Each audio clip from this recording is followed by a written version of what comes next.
Right, welcome back. Just done that little bit of a tuning session. Went okay. I'm pretty happy with it. I don't know what's going on with this fuel filter. It just doesn't want to start with this fuel filter in place. You can see here where I've just taken it out of here and it goes all the way around to this carb. I've got it loose here. You can see it goes all the way around. It looks a bit dirty now, but it's okay. These are new tubes as well, so eliminate that. These are brand new tubes that I've cut. But when I pressurize the system, the fuel goes into the carburetor, but it just does not want to start. Doesn't know how much. If I put fuel in the carb, it starts, it runs until that goes, and it wants to run off this tube. It just dies. Just doesn't start after that. Put fuel in it, starts fine. Then I said to myself, right, I'm going to bypass this and go straight into here, and it starts every time on the button, every time. So I'm wondering, I haven't really got that much experience with fuel filters, but can these be put in the wrong way? Remember, I pressurize the system, I see the fuel bubbles, air bubbles go into the carb, so I do see everything traveling that way, but it just doesn't want to start. Doesn't like it for some reason. It just doesn't like it. But if I plug this straight in, it's fine. So I wonder if it's something to do with the pressure. It's trying to push into here, it's not enough and it doesn't want to run. But if I put it in here, it runs fine. And I've done, when I mean it runs fine, I've actually gone through 3 tanks with this. I put the, and then after in between one of the tanks, I plugged it back into the fuel filter. I was there for ages trying to start it, for absolutely ages, just wouldn't start. And then I plugged it back in. It was difficult for a bit until I put fuel in the carb just to help it. Once that was gone, it was pulling fuel straight into the carb, straight from the tank. So I haven't got a clue what that is doing, whether it's the wrong way round. I don't know, it doesn't make sense to me. So I've left it like that for now with this just loose. I might come back to it at a later date. I've replaced the screw. So the screw is missing that I borrowed off the Max. It's in between these screws. It's right in between. So I use this one first and it goes to lock the wheel. I could have put more washers really to build it up so it's sticking out a little bit more, but I didn't go that way. I just went with a smaller screw and put a thinner washer, because the original washers are a little bit thicker. So I'll put a thin washer and it's locked into place, it's fine and it's rolling. So I'm going to carry a few of these with me when I go out. I am going to order a screw pack as well, so all the screws I can replace one at a time. It's very dirty now because I've been up the sandbags, so I'm happy with it. I think when I drive the car, I've just got to sort the idle out a little bit, and definitely 100% I've got to sort the brakes. They're not sharp enough. I think with this high-speed needle, it backs out slightly. I remember back in the day we used to silicone these. Once you got it sorted out, you used to silicone them, and so they never moved.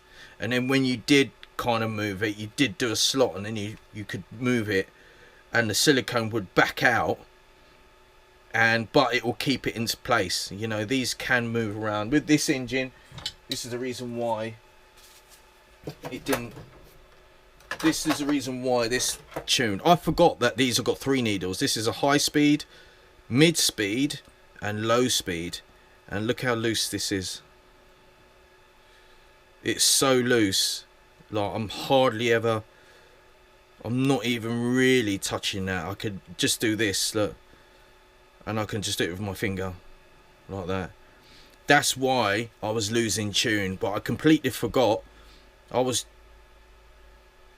twisting this one to give it, to sort out the mid-range, when I should be twisting this one. I completely forgot that this is the low speed and that's the mid speed.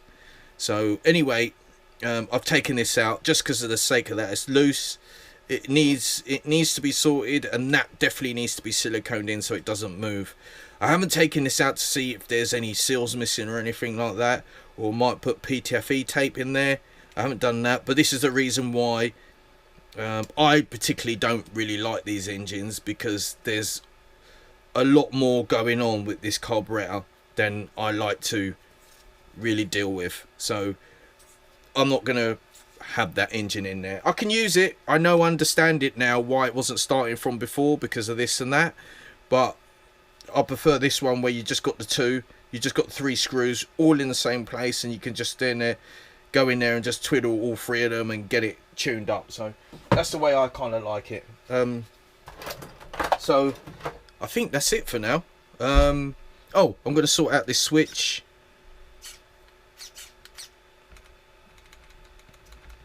It seems to work when it wants to work. Yeah, see? Just seems to work when it wants to work. So I've got a spare switch. My battery's on storage charge, and normally I try and do all these little jobs before that battery finishes, then I can go indoors.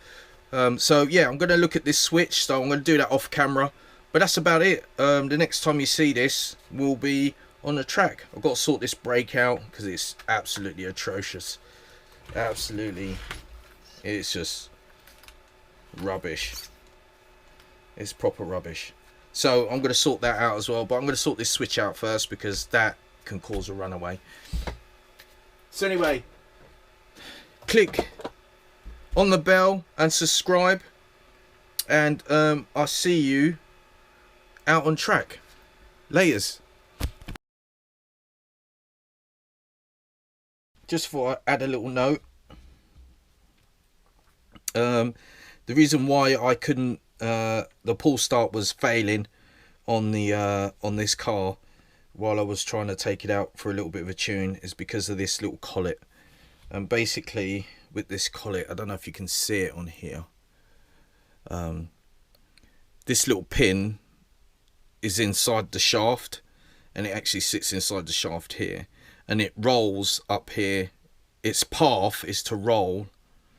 I don't know, shouldn't use that pin, should I? Let me just use this. Say if that part was the pin, it rolls from in the shaft, it locks in here, and then it gives you engagement to start the actual engagement to actually start the flywheel to spin the motor. So what was happening is, because it's against the actual back plate, the little pin was just getting stuck just on this little tip here. So basically, say if this was the pin, say if this was this pin, as the pin was in the shaft and it needed to go up to this little crevice here, it was actually getting stuck here. It wouldn't go past it, was actually getting stuck. And if you can see slightly, it's all worn around here. Thanks to Tony at ke21 Spares. I had a nice little chat with a guy, and I could see with the new one, it's actually, this goes right down to a point. I mean, I could grind this down to an actual point, because the actual pin rides here, and then as it goes back in, it gets stuck just there, and then it goes up here. So I could shorten this and actually make it into a point, but I've actually just bought a new one for now because I needed to get it done quickly. So at some point I need to grind this down into a more of a point, so when the pin rolls round, it doesn't get stuck at that point.